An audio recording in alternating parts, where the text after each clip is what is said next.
प्रणाम दर्शक बंधु स्वागत कर सिद्धांत टीवी आउर एक नूतन वीडियो को मोर प्रिय दर्शक बंधु मोर प्रत्येक वीडियो आपण मन देखुं शेयर कर सब्सक्राइब कर आपण मन को बहुत बहुत धन्यवाद। जगन्नाथ महाप्रभु आपण को कंठ गोड़ी रखि था। मोर दर्शक बंधु वीडियो देखा पूर्व प्लीज चैनल को सब्सक्राइब कर।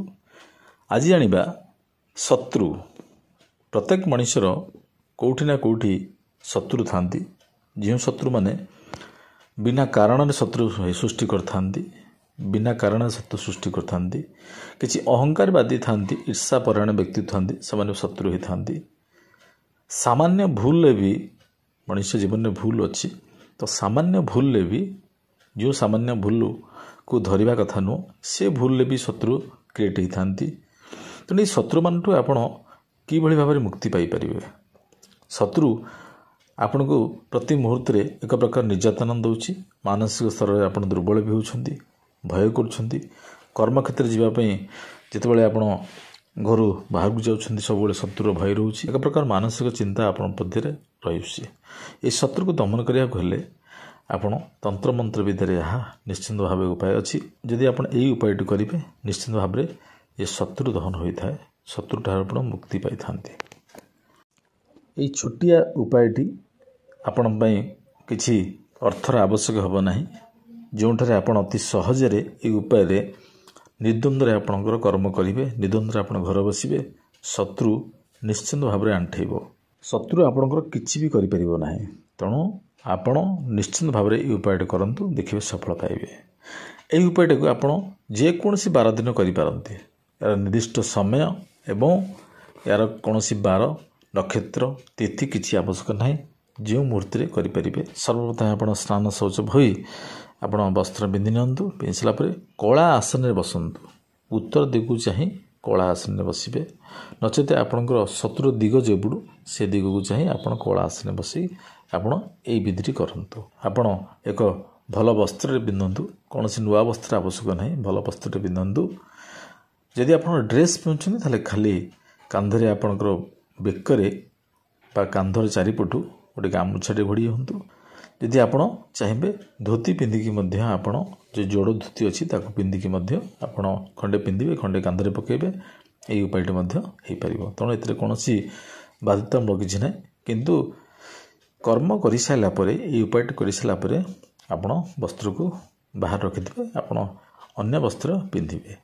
झील मैंने लगुंट महिला मैंने लगुंट आखिर जो कजल बा काजल कहते, काजल से काजल को आपण जेकोसी लेडीज कर्नर हो जो गोटे जेको स्थान आप किणिक आनीपर से काजलटी आणतु। आपणकर बाम हस्त सात लिखतु, इंग्लीश लिखिपारे, ओडिया भी लिखिपारे। इंग्लीश आप 7 लिखिपारे, ओडिया 7 लिखिपारे। 7 आप वार्ड लिखे नहीं, अंकर लिखे। जदि काजलटी न मिलूँ ताले आप ब्लैक स्केच पेन रे, ब्लैक स्केच पेन आप भी लिखिपारे, कि पेन हेने स्केच पेन लिखे। डाहाण आंगुठीर बिशी आंगुठी कहुच्छी, बुढ़ा आंगुठीर पाखे जो आंगुठी बिशी आंगुठी, ये दुईटी आंगुली ही आप 7 लिखे।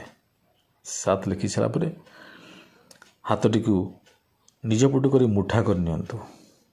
मुठा काटी सारापर मात्र 2 धाड़ीर मंत्र, ये मंत्रटी आप उच्चारण करेंगे।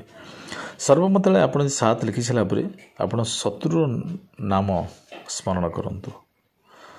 शत्रु आपण कौन क्षयक्षति करुच्ची, कौन पर करुच्ची, अଯଥାରେ करुच्ची, तार नाम टे स्मरण करंतु, ताकू ना गोटे धरतु, सब कथा चिंता करंतु, कौन पर क्षति करुच्ची ता विषय भावतु। टी आपण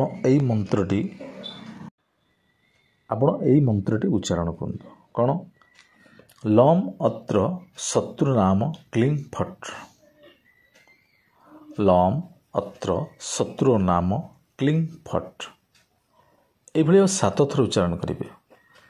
तो आप भावुए लम अत्र शत्रु नाम, ये जो शत्रु लम अत्र जो शत्रु नाम, ये शत्रु नाम जगह आप से शत्रु नामटी लिखे, जेकोसी नाम ल तले ल म तले हलंत, शत्रु नाम क्लीं क र फला ଦୀର୍ଘିକାର ଅନୁସାର ଫ ଟ ତଳେ ହଳନ୍ଦ ଫଟ୍ ଏଇଭଳି ଭାବେ 7 ଥର ଉଚ୍ଚାରଣ କରି ହାତ ମୁଠାଟିକୁ ଆପଣଙ୍କର ଓଲଟେଇ ଦେବେ। ଆପଣ ଯେଉଁ ନିଜ ପଟ କରିଛନ୍ତି ସେ ହାତଟିକି ସାମ୍ନା ପଟ କରି ହାତ ମୁଠାଟିକି ଖୋଲି ନିଅନ୍ତୁ।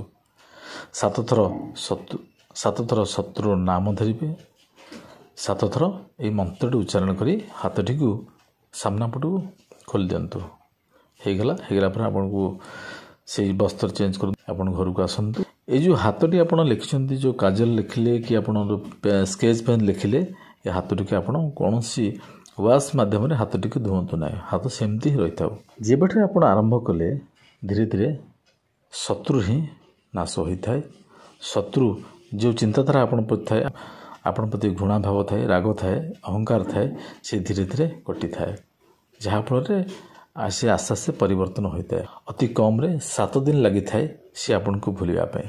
7 ଦିନ ପରେ ଆପଣଙ୍କର ସେ କିଛି ବି କରିପାରିନଥାଏ। ମୋ ପ୍ରିୟ ଦର୍ଶକ ବନ୍ଧୁ, ଏଇ ଯେଉଁ ମନ୍ତ୍ର ବିଦ୍ୟାଟି କଲେ, ଏଇ ଯେଉଁ ପାଠଟି କରିବେ, ମନେ ରଖନ୍ତୁ ସାମାନ୍ୟ ଛୋଟ ମୋଟ ଝଗଡ଼ାଝାଟିରେ ଏ ବିଦ୍ୟାଟିକୁ ପ୍ରୟୋଗ କରନ୍ତୁ ନାହିଁ।